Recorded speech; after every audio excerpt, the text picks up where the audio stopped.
দেখতে পাচ্ছেন আমাদের উত্তরাঞ্চলের একজন ডিফেন্ডার, সে দুর্দান্ত খেলে থাকেন এবং বিভিন্ন মাঠে তাকে আমি পেয়ে থাকছি। তো আজকে এসেছেন ধামরাই বারোবাড়িয়া চারিপাড়া মাঠে। তো ভাই কোন কোন টিমে খেলেছেন এবং কোন ক্লাবে খেলেছেন একটু বলবেন। বিসমিল্লাহির রহমানির রহিম। আসসালামু আলাইকুম। আসলে আমার প্রথম শুরু রংপুর সেন্ট্রাল ফুটবল একাডেমি। আমার জীবনে ওখানে শুরু, মিসকিন বস, ওনার কাছে আমি অনেক কিছু শিখেছি। আমার ফুটবল জগৎটাই শুরু ওনার কাছ থেকে, ওনাকে আমি সালাম জানাই, আসসালামু আলাইকুম।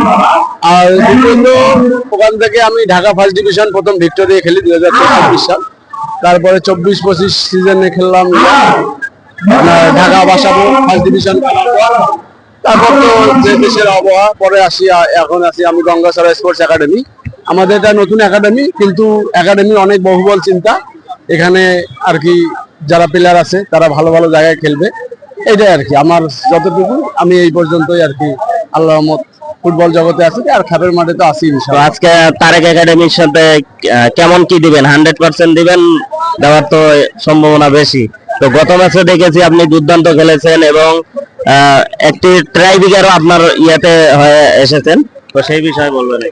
জি, আসলে পরিকল্পনা, উত্তম পরিকল্পনাকারী মহান রব্বুল আলামিন।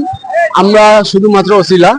যাই হোক, সেদিন ম্যাচটা ব্যাক করার পরে কিন্তু আজকে আমরা ফাইনালে দর্শক পাচ্ছি, দর্শকদের মজা দিতে পারতেছি এবং আমরা আপনাদের মাইকের সামনে দাঁড়াইতে পারতেছি।